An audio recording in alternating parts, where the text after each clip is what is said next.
तुमची आमची अस्मिता श्रीमंत छत्रपती शाहू महाराजजी, शिक्षक आमदार म्हणून ज्यांनी या महाराष्ट्रामध्ये अत्यंत चांगलं काम केलेलं आहे ते जयंत आसगावकरजी, ऋतुराज पाटील, आनंद मानेजी, सूर्यकांत पाटील उद्यालकरजी, बाळासाहेब सरनाईक, दौलत देसाई, भारतीताई, सरलाताई, संध्याताई, सर्वच, माधवराव अडगुळे साहेब, कातोरे साहेब, भीमराव पवार साहेब, माजी महापौर गोंधळे वहिनी, त्याचबरोबर जयश्रीताई सोनवणे, अश्विनी, स्वाती येवलोजे, वंदनाताई बुचडे, नायकोडे वहिनी, राजू लाटकर आणि शहर काँग्रेसची धुरा समर्थपणे सांभाळणारे, तुम्हा सर्वांना घेऊन पुढे जाणारे शहर काँग्रेसचे अध्यक्ष सचिन चव्हाण, आजी माझी सर्वच नगरसेवक, नगरसेविका आणि या निर्धार मेळाव्यासाठी आलेले कोल्हापुरातील 81 वार्डातून आलेले प्रमुख कार्यकर्ते, मनापासून आपलं जिल्हा काँग्रेसचा अध्यक्ष या नात्याने मी स्वागत करतो. गेल्या 8 दिवसापासून मेळावा घ्यावा अशी चर्चा सगळ्यांची होती आणि म्हणून आदरणीय महाराजांची वेळ घेऊन उद्या परत आदरणीय महाराज लोकसभेच्या अधिवेशनाला दिल्लीला जाणार आहे आणि म्हणून उद्या आमची रविवारी घ्यावा असं वाटत होतं, परंतु महाराज आज येणार असल्यामुळं आपण आजची तारीख निश्चित केली आणि हा भव्य दिव्य कार्यकर्त्यांचा मेळावा आज काँग्रेस कमिटीत संपन्न होतोय. याचा आनंद कार्यकर्ता म्हणून निश्चितपणे मला आहे. काँग्रेस पक्ष आणि काँग्रेस पक्षाचा इतिहास हा मी सांगायला पाहिजे असं नाही, आपण सगळेजण त्या इतिहासाचे जाणकार आहात, त्या इतिहासाचे साक्षीदार आहात. म्हणूनच आज आपण इथं एवढ्या मोठ्या संख्येनं या काँग्रेस कमिटीमध्ये प्रामुख्याने आपण सगळेजण आलेलो आहोत, ज्याचा उल्लेख अनेक वक्त्यांनी केला. या राज्यामध्ये गेल्या 2.5 वर्षापूर्वी आलेली सत्ता असेल किंवा आता गेल्या 7-8 महिन्यामध्ये चोरून आलेली सत्ता असेल, या सगळ्या सत्तेच्या माध्यमातून नेमकं सामान्य महाराष्ट्रातल्या जनतेला काय मिळालं हा प्रश्न या ठिकाणी महत्वाचा. 6-8 महिने झालं महायुतीचं 3 पक्षाचं सरकार आलेलं आहे. 3 पक्षाचं सरकार पहिल्यांदा म्हणले आम्ही 3 चाकाची रिक्षा एकत्र चालवतो, परंतु आता सरकारमध्ये आपण दररोज बघतोय 1 चाक पुढे चाललंय, 1 चाक डावीकडे चाललंय, 1 चाक उजवीकडे चाललंय. अशी अवस्था या 3 पक्षाच्या सरकारची या राज्यामध्ये प्रामुख्याने त्या ठिकाणी सभागृहामध्ये आम्ही सगळेजण बघतोय, कुणाचा पायपास कुणामध्ये नाही आहे. अशा पद्धतीचा सरकार गेल्या 20 वर्षामध्ये या राज्यामध्ये आम्ही बघितलं नव्हतं. आम्ही मंत्री म्हणून 6-6.5 वर्ष आम्ही काम केलेलं आहे. विरोधी पक्षाचा सत्ताधारी आमदार ज्यावेळी सभागृहामध्ये बोलतो त्यावेळी आम्ही बसून त्याचं टिप्पण करत असतो, त्याला उत्तर देण्याची भूमिका आम्ही घेत असतो. परंतु एक पाशवी बहुमत हे माज या विद्यमान महायुती सरकारला आलेलं आहे. पुढे कोण काय बोलतंय याचा विचार न करता आम्हाला रेटून सरकार चालवायचं ही भूमिका हे सरकार घेताना या ठिकाणी दिसते.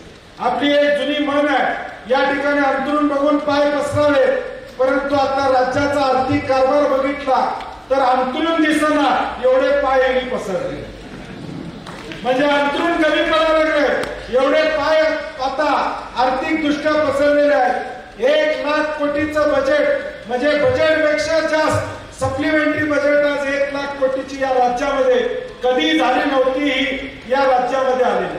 मी का तुम्हाला सांगतोय, कारण की उद्याच्या भविष्यकाळात महागाईचा धक्का या महाराष्ट्राच्या जनतेला या ठिकाणी बसणार आहे. टॅक्सच्या स्वरूपात उद्याच्या भविष्यकाळात धक्का आपल्याला बसणार आहे, कारण की आर्थिक शिस्त या महाराष्ट्रातली कोलमडलेली आहे. वास्तव आपल्या समोर प्रामुख्याने त्या ठिकाणी 1 लाख कोटीची बिलं आज शेतकऱ्यांची, एक कॉन्ट्रॅक्टरांची त्या ठिकाणी मिळालेली नाही. आज अनेक कॉन्ट्रॅक्टर देशोधडीला या ठिकाणी लागलेले आहेत. कुणी 5 लाख, कुणी 10 लाखाची कामं केलेली आहेत. 2-2, 3-3 वर्ष या मंडळींना बिलं मिळालेले आहेत. हे वास्तव आपल्या समोर त्या ठिकाणी. आज एका हर्षल सारख्या तरुणानं, मी परकाल तांदूळवाडीला जाऊन आलो,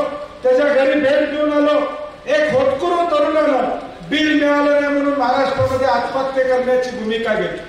शेतकऱ्याच्या आत्महत्या आम्ही ऐकल्या होत्या अनेकदा. शेतकरी अडचणीत येतो, तो आत्महत्या करतो आहे हे आम्ही अनेकदा बघितलं होतं. परंतु आज तरुण मुलं सुद्धा कॉन्ट्रॅक्टची बिलं मिळत नाही म्हणून आत्महत्या करतायत. या पापाचा धनी कोण असेल तर महायुती सरकार आहे. हे लोकांच्या पर्यंत पोहोचवायचं का उद्याच्या भविष्यकाळात आपल्याला या ठिकाणी घेऊन जावं. एका बाजूला सरकार अडचणीत आहे, कर्जात आहे, दुसऱ्या बाजूला मात्र 86,000 कोटीचा शक्तीपीठ महामार्गाचा अट्टास सरकार करताना आपल्याला दिसतं.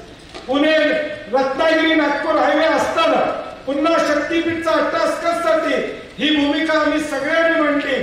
तुम्हाला आश्चर्य वाटते महाराज, आज आम्ही विधानसभेमध्ये विधान परिषदमध्ये हा विषय मांडत असताना सत्तेतले आमदार सुद्धा खासगीत मला भेटतात आणि सांगतात तुमची भूमिका बरोबर आहे, या रस्त्याची गरज नाही. म्हणजे दहशत केवढी आहे की सत्तेतला आमदार सुद्धा बोलू शकत नाही. या पद्धतीचं वातावरण त्या ठिकाणी या राज्यामध्ये निर्माण झाले. हे वातावरण लोकशाहीसाठी उपयुक्त नाही, लोकशाहीसाठी घातक असं वातावरण या राज्यामध्ये निर्माण झालेलं आहे. जनसुरक्षासारखा कायदा आता आणला, त्याला आम्ही परखडपणे विरोध केला. काय कायदा आहे या जनसुरक्षामध्ये? आता आंदोलन करणं, काही अडचणीमध्ये तुम्ही नक्षलवादी ठरवायचे अधिकार हे सरकारला या ठिकाणी देण्याचं काम त्या ठिकाणी चालू. शक्तीपीठच्या विरोधात या कम्युनिस्ट कार्यकर्ता गिरीश फोंडे नावाचा कार्यकर्ता या कोल्हापूर शहरामध्ये काम करत होता. 24 तासात त्याला नोकरीवरून काढायचं पाप या मंडळींनी त्या ठिकाणी केलं. म्हणजे कशा पद्धतीची दहशत या राज्यामध्ये आणण्याचं काम ही मंडळी करतायत. आज आम्ही जागा झालो नाही तर उद्याचं भवितव्य आमचं अंधाराकडे असणार. आज आम्ही निर्णय घेतला नाही तर उद्याच्या भवितव्याला आम्ही दोषी असो हे मला मुद्दामून कार्यकर्त्यांना सांगायचं आहे. हे सगळं आम्ही उड्या डोळ्याला बघत बसायचं का? हे जर सत्य असेल तर त्याच्या इथं लढण्याची तयारी काँग्रेसचा कार्यकर्ता म्हणून तुम्हाला आम्हाला या ठिकाणी घ्यावी लागेल. या अन्यायाच्या विरुद्ध लढण्याची भूमिका उद्याच्या भविष्यकाळात आपल्याला घ्यावी लागेल. आज या देशाचे विरोधी पक्ष नेते राहुलजी गांधी देशभर संघर्ष करतात. त्यांना काय अडचणी येत नाहीत का? त्यांना काय नोटीस येत नाहीत का? ईडी मध्ये दिवसभर त्यांना बसवून ठेवलं तर हा नेता या ठिकाणी खचला नाही, ताकदीने उभा राहिला हे देशाला या ठिकाणी दाखवून देण्याचं काम राहुल गांधींनी त्या ठिकाणी केलं. आणि म्हणून आता सत्याचा दुरुपयोग या सगळ्या मंडळींनी केला. आता सर्वोच्च न्यायालयाच्या भूषण गवई साहेबांनी ईडी बद्दल काय वक्तव्य केलं हे पूर्ण देशाने त्या ठिकाणी पाहिलेलं. म्हणजे कशा पद्धतीनं या सगळ्या गोष्टींचा वापर केला जातो हे देशातली जनता बघते. आता हे बदलायचं असेल तर आपली मताची ताकद उद्याच्या भविष्यकाळात महत्वाची आहे. महागाई वाढलेली आहे, सिलेंडरचे दर वाढलेले आहेत, पेट्रोलचे दर त्या ठिकाणी वाढलेले आहेत. म्हणजे आज कुठलाही खर्च हा आटोक्यात नाही हे वास्तव सामान्य माणसाच्या समोर या महाराष्ट्रातल्या त्या ठिकाणी. एका बाजूला मी म्हटलं तसं शक्तीपीठ सारखा गरज नसलेला रस्ता त्याच्यावर 86,000 कोटी खर्च करायची सरकारची तयारी आहे. परंतु आमच्या अंगणवाडी सेविका, आशा वर्कर, आमच्या संजय गांधी निराधारचं पेन्शन वाढवायचं या ठिकाणी यांचं मन मोठं त्या ठिकाणी नाही. संजय गांधी निराधारचं पेन्शन वाढवण्याची भूमिका यांची नाही आहे. रस्त्यासाठी निधी देण्याची भूमिका नाही आहे. एमपीएससी ची भरती करण्याची भूमिका या मंडळींची नाही आहे. पोलीस भरती रखडलेली आहे. आता जिल्हा परिषदच्या निवडणूक आहे म्हणून आता पुढची पोलीस भरती करणार म्हणून त्या ठिकाणी सांगतात. मागची पोलीस भरती झाली, त्याचं ट्रेनिंग अजून झालं नाही, त्यांना पोस्टिंग अजून मिळालं नाही. फक्त जिल्हा परिषद महानगरपालिकेच्या निवडणुका गृहीत धरून घोषणा करण्याची भूमिका या ठिकाणी घेतात. लाडकी बहीण योजना तुम्ही चालू केली, आम्ही देखील लाडकी बहीण योजनेबद्दल जाहीरनाम्यामध्ये सांगितलं होतं, हरकत नाही. तुम्ही लाडकी बहीण योजना चालू केली, त्यावेळी तुम्ही नियम बघितले नाही. मग आता नियम लावायचं काम तुम्ही कशा पद्धतीने करता? त्यावेळी ज्या बहिणीला पैसे भेटले, आता मात्र ती बहीण तुम्हाला सावत्र वाटायला लागली हे वास्तव आजचं या ठिकाणी. त्यावेळी लाडकी बहीण होती, मतं मिळण्यापर्यंत ती लाडकी होती. एकदा मतं मिळाली की ती मात्र सावत्र झाली हे वास्तव या महाराष्ट्रामध्ये त्या ठिकाणी झालेलं आहे. आणि म्हणून हे सगळे विषय आज महायुतीच्या या सरकारमध्ये आपण जर विचार केला तर 100 विषय असे की लोकांच्या विरोधातले विषय हे सरकार प्रामुख्याने करण्याचा प्रयत्न करतंय. आणि म्हणून काँग्रेस म्हणून आपली जबाबदारी आहे. काँग्रेस पक्षाला एक वेगळा इतिहास आहे. काँग्रेस पक्षाची एक वेगळी भूमिका सातत्याने राहिलेला आहे, ज्याचा उल्लेख सचिनने केला, राजू लटकरनी केला. व्हॉट्सअप आणि इंस्टाग्रामवर आपला काँग्रेस पक्ष नाही तर लोकांच्या पर्यंत पोहोचण्याचं काम काँग्रेस पक्षाने सातत्याने त्या ठिकाणी केलेलं आहे. परंतु आजचा जमाना वेगळा आहे. या जमान्यामध्ये इंस्टाग्राम असेल, व्हॉट्सअप असेल, या सोशल मीडियाच्या माध्यमातून आपल्याला लोकांच्या पर्यंत पोहोचण्याचं काम आपल्याला त्या ठिकाणी करावं लागेल. 2025ला या महानगरपालिकेचा मतदार जो असणार आहे त्याचा जन्म 2007ला आणि 8ला या ठिकाणी झालेला आहे. त्याने काँग्रेसने काय केलं त्याला माहित नाही आहे. आणि म्हणून माझी कार्यकर्त्यांना विनंती आहे, उद्याच्या भविष्यकाळात काँग्रेसचा विचार 18 ते 25 या वयोगटापर्यंत घेऊन जाण्याचं काम आपण केलं पाहिजे.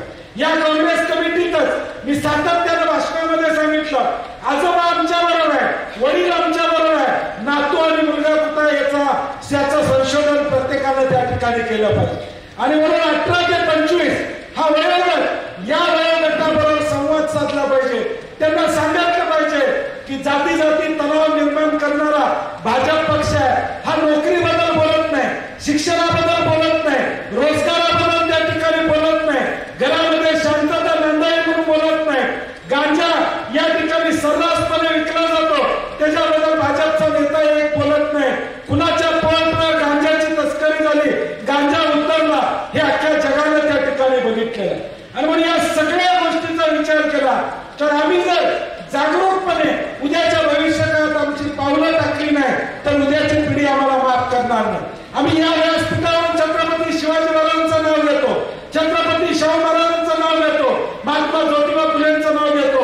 सावित्रीबाई फुले नसत्या तर आमच्या बहिणीची शिक्षणाची दारं या ठिकाणी उघडी झाली नसती. शाहू महाराज नसते तर शिक्षणाचा हक्क आम्हाला मिळाला नसता. हे ज्यावेळी आम्ही बोलतो त्यावेळी उद्याच्या भविष्यकाळातल्या पिढीला आम्हाला सांगता आलं पाहिजे की आम्ही देखील हे चुकीचं चाललं होतं, ते थांबवण्याचं काम आमच्या पिढीला केलं होतं, हे सांगण्याचं काम आपल्याला करावं लागेल. आणि म्हणून काँग्रेस पक्ष महत्वाचा आहे, काँग्रेसची ताकद महत्वाची आहे.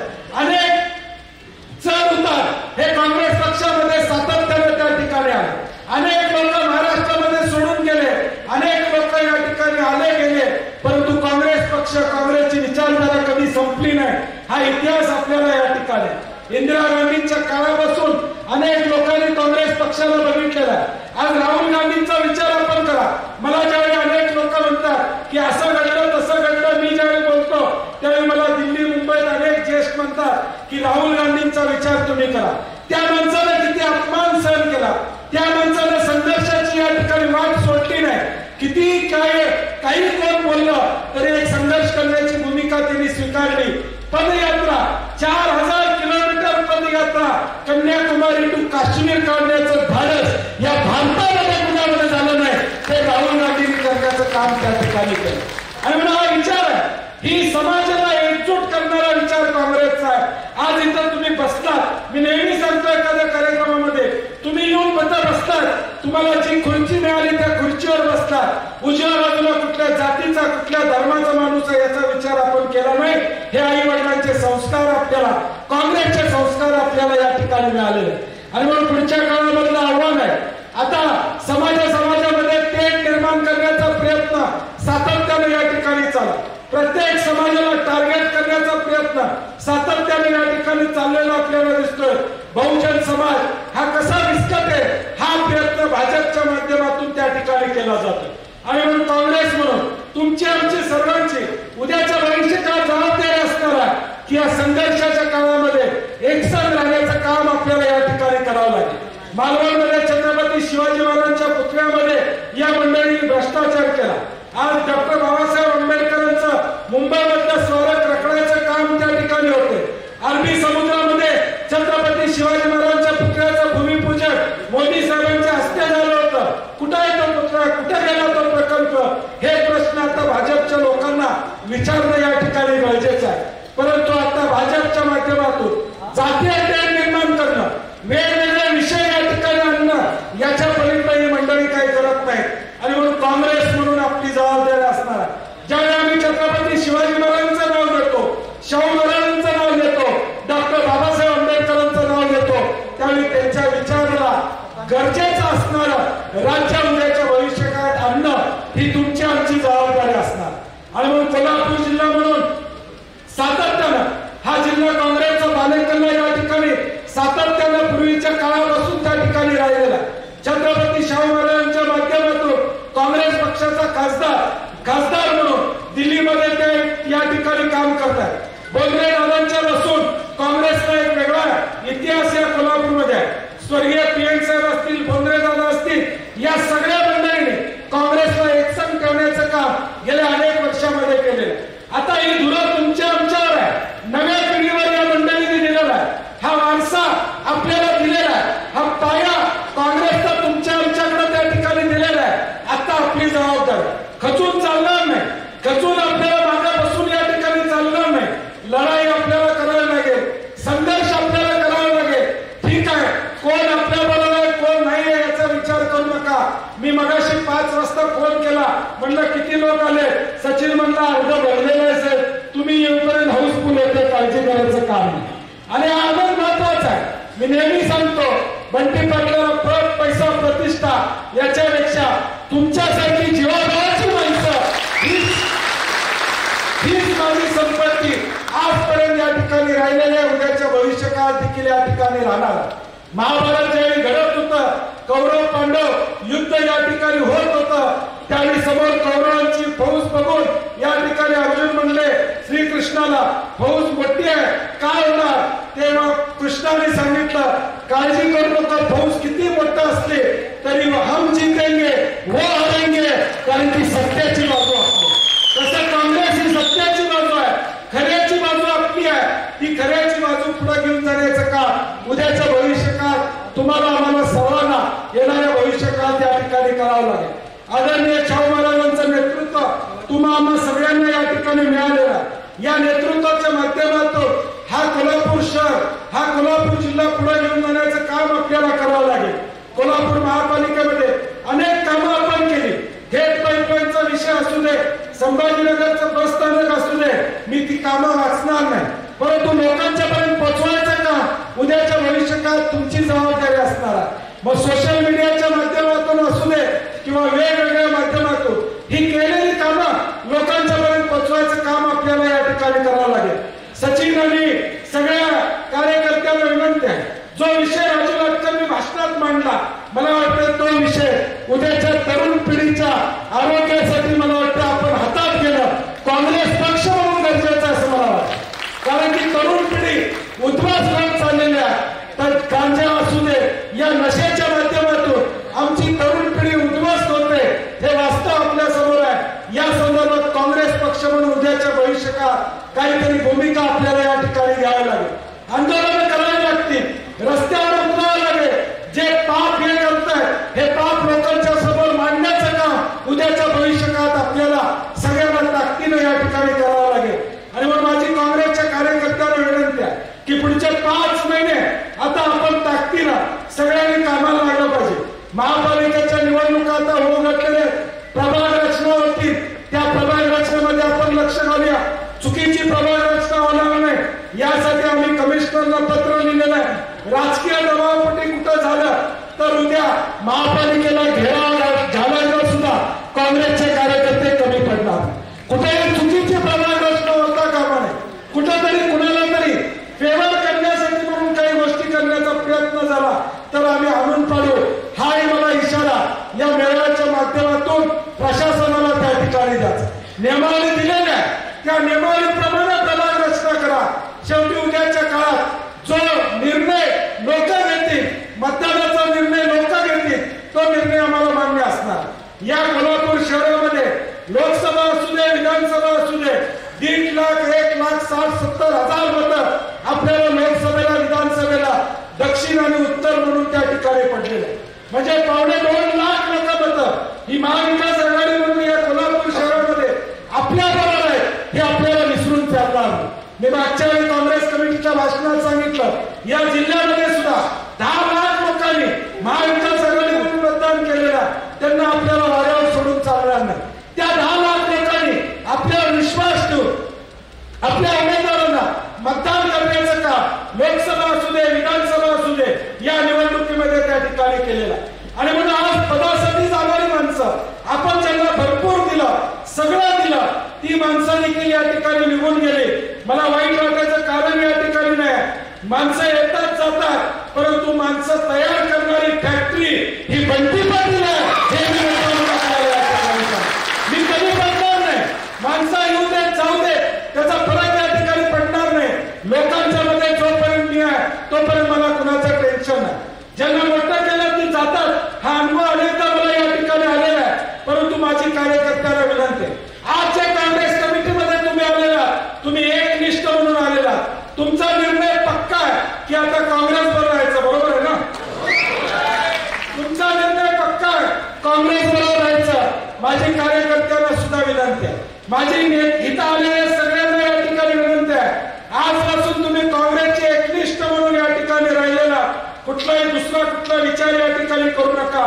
ज्याचा निर्णय घ्यायचा आहे त्यांनी निर्णय घेतलेला आहे, ज्यांना घ्यायचा आहे त्यांनी घेऊ शकतात. परंतु शेवटच्या आठवड्यात, शेवटच्या 15 दिवसात, शेवटच्या महिन्यात निवडणूक लागल्यावर मला फसवायचा कोणी प्रयत्न केला तर तो माझ्या टार्गेटवर असेल हे मला ज्याला निर्णय घ्यायचा तो निर्णय घेऊ दे. काँग्रेस हा महासागर आहे, काँग्रेस हा मोठा महासागर आहे. काँग्रेसमध्ये एक थेंब पाणी बाजूला गेलं म्हणून या महासागरातलं पाणी असणार नाही हे मला या ठिकाणी माहिती. ज्याला निर्णय घ्यायचा तो निर्णय घेऊ दे. समर्थ ताकद तुमच्या जीवावर लढाई करण्याची बंटी पाटलाची आणि शाहू महाराजांची या ठिकाणी ताकद आहे. आमची ताकद मोठी आहे, ज्यांना निर्णय घ्यायचा तो होऊ दे. परंतु शेवटच्या 15 दिवसात, शेवटच्या 8 दिवसात, पुढच्या 4 महिने माझ्या खांद्याला खांदा लावून या ठिकाणी काम करायचं आणि शेवटच्या अर्धा दिवसात कोण इकडचं तिकडं झालं तर माझा मुक्काम त्या वार्डात असणार हे जाहीरपणे मी सांगतो. माझा मुक्काम त्या वार्डात असणार. मी 15 दिवस घरला झालं नाही त्याच वार्डात बसणार आणि करेक्ट कार्यक्रम कसा करायचा कारण की शेवटी निष्ठा असेल तर त्या निष्ठेने आपण सगळे राहूया. मी कुठं कमी पडत असेल तर आम्हाला सांगा, आम्ही कुठं कमी पडत असेल तेव्हा आम्हाला हात धरून सांगा, बंटी पाटील तू चुकतोय, हे दुरुस्त कर. ते दुरुस्त करण्याचं काम निश्चितपणे मी या ठिकाणी करेन. कारण की मी मोठा झालोय, तुमच्यातून मोठा झालोय. गल्लीच्या कोपऱ्यावर कट्ट्यावर बसून हा बंटी पाटील मोठा झालेला आहे. आवारात बंटी पाटील पडला आणि आमदार झाला असं झालेलं नाही. संघर्ष 99 साली मी काय केला हे करवीर मधल्या लोकांनी या ठिकाणी बघितलेलं आहे.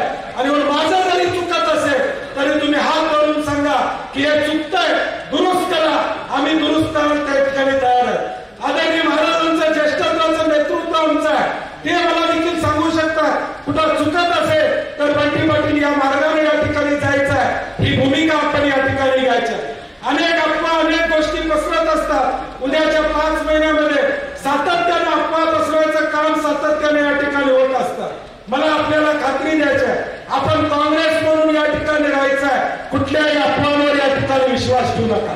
कोण काय सांगते याच्यावर विश्वास ठेवू नका. माझ्या बाबतीत देखील अनेक अफवा पसरवायचं काम ही मंडळी सातत्याने या ठिकाणी करतात. असं होणार आहे, उद्या असा निर्णय होणार आहे, परवा असा निर्णय होणार आहे. मी या पक्षामध्ये आहे, आयुष्यभर काँग्रेस म्हणून मी काम करणार आहे हे मला मुद्दाम आपल्याला आणि म्हणून हे सगळ्या गोष्टी आता बाजूला ठेवूया.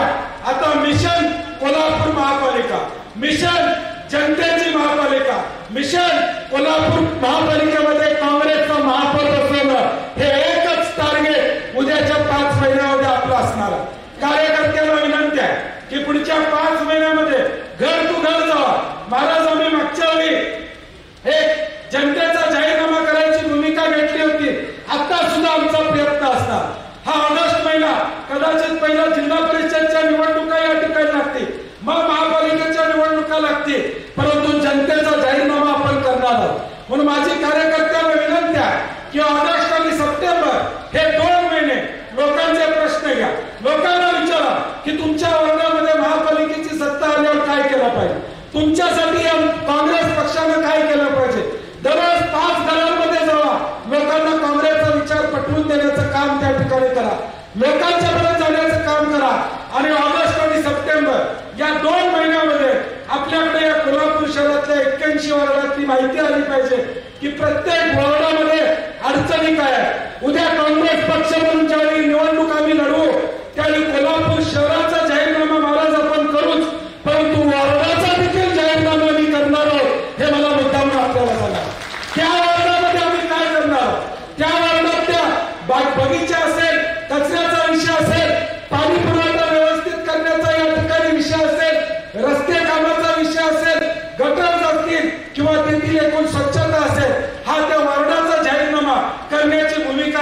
प्रामुख्याने त्या ठिकाणी असणार. आणि म्हणून वाढ जाहीरनामा ही एक संकल्पना काँग्रेस म्हणून उद्याच्या महापालिकेच्या निवडणुकीमध्ये आणण्याचं काम आपण करणार आहोत. आणि म्हणून माझी कार्यकर्त्याला विनंती आहे, आता पायाला भिंगरी लावा. कामं घेऊन येत आहे, तुमची कामं मी करतच असतोय, परंतु ज्याचं काम करतोय त्याला मतदानाला आणायचं काम पण तुम्ही केलं पाहिजे. आपण अनेक लोकांची कामं करतो, जाता उठता बसता आपण सह्या करतो, अनेकांची लाखो रुपयांची कामं करतो. आपल्याला अपेक्षा काय असती? आपल्याला अपेक्षा असती त्यांना मतदानाच्या वेळी काँग्रेस पक्षाबरोबर राहावं, एवढीच अपेक्षा साधारणपणे त्या ठिकाणी असते. आणि म्हणून माझी कार्यकर्त्याला विनंती आहे की आजपासून आपण डोक्याला भाशिंग बांधण्यासारखं या ठिकाणी कामाला लागा. 5 महिने आता कधी निवडणुका लागतील, दिवाळीनंतर लागतील, गणपतीनंतर लागतील माहित नाही. या गणेश उत्सवामध्ये प्रत्येक गणेश उत्सव मंडळाला भेट द्या, लोकांच्या पर्यंत पोहोचण्याचं काम आपण या ठिकाणी करूया. सगळे सण आम्ही सुद्धा साजरे करतो. रामनवमी तर मी 35 वर्ष या ठिकाणी करतो, परंतु व्हॉट्सअपवर टाकली नाही, कारण की राम आमच्या हृदयात होता, व्हॉट्सअपवर दाखवायचा नव्हता. आमच्या हृदयात होता, आम्ही सगळे सण केले. परंतु आता भाजपच्या माध्यमातून एक वेगळ्या पद्धतीचं वातावरण केलं जातंय. म्हणून आपल्याला गरज आहे ते लोकांशी चर्चा करणं, लोकांशी संधान मांडणं, लोकांच्या अडचणी समजून घेणं आणि ते सोडवण्याची जबाबदारी उद्याच्या भविष्यकाळात आपल्याला या ठिकाणी करावं लागेल. निधी किती येणार आहे, काय येणार आहे, त्याची काळजी वारंवार या ठिकाणी करू नका. आता राज्य शासनाची परिस्थिती अशी आहे की मागची 3 वर्षाची बिलं दिल्याशिवाय पुढची बिलं वाढणार नाही. आणि म्हणून कॉन्ट्रॅक्टरना पत्रकारांच्या माध्यमातून माझं आव्हान आहे, या राज्यामध्ये आता काम घेताना 2 वेळा विचार करा. मी कोल्हापूरचं म्हणत नाही, या राज्यामध्ये एखादा कॉन्ट्रॅक्ट कुठल्या कॉन्ट्रॅक्टरला घ्यायचं असेल तर 10 वेळा विचार करा, 3 वर्ष बिल मिळणार. परिस्थिती एवढी वाईट आहे राज्याची की उद्या 2-3 वर्ष बिल सुद्धा मिळणार नाही, एवढी आर्थिक परिस्थिती या राज्याची बिघडलेली आहे. डीपीडीसीला पैसे नाही, शिष्यवृत्ती मिळत नाही. आज कुठल्याही डिपार्टमेंट मध्ये जावा, तुम्ही सरकारी अधिकाऱ्यांना विचारा, वास्तव काय आहे राज्याचं, तुम्हाला सरकारी अधिकारी सुद्धा सांगतील. रेशन धान्य दुकानवाल्यांचं कमिशन दिलेलं नाही, 100-150 कोटी रुपये राज्याचं कमिशन रेशन धान्य दुकानांचं या ठिकाणी मिळालेलं नाही. महात्मा ज्योतिबा फुलेचे पैसे या ठिकाणी 50% मिळालेले नाही. हे वास्तव या राज्यातलं आहे. आणि म्हणून आता घोषणा होती, आता निवडणुकीच्या तोंडावर कोल्हापूरला 1000 कोटी 1200 कोटीच्या घोषणा होतील. आपल्याला 0 फक्त मोजावे लागतील. हे मोजत असताना या महायुतीला मात्र 0ला घेऊन जायचा संकल्प आपल्याला उद्याच्या भविष्यकाळात त्या ठिकाणी करावा लागेल. आणि म्हणून येणाऱ्या या सगळ्या दिवसामध्ये ताकदीनं आपण लढाई करूया, संघर्ष करूया. मी असेल, ऋतुराज पाटील असतील, मालाजी राजे असतील, आदरणीय शाहू महाराज असतील किंवा स्टेजवरच्या आम्ही सगळी मंडळी, सचिन असेल, राजू नाटकर असतील, आम्ही सगळेजण ताकदीनं तुमच्या बरोबर या ठिकाणी. आता कुठलंही आंदोलन असलं तर आपण सगळ्यांनी त्या आंदोलनाला पाहिजे. काँग्रेसची ताकद आपल्याला या ठिकाणी दाखवायला लागेल. लोकांचे प्रश्न मांडतो, हे लोकांच्या पर्यंत आपल्याला घेऊन जायला पाहिजे.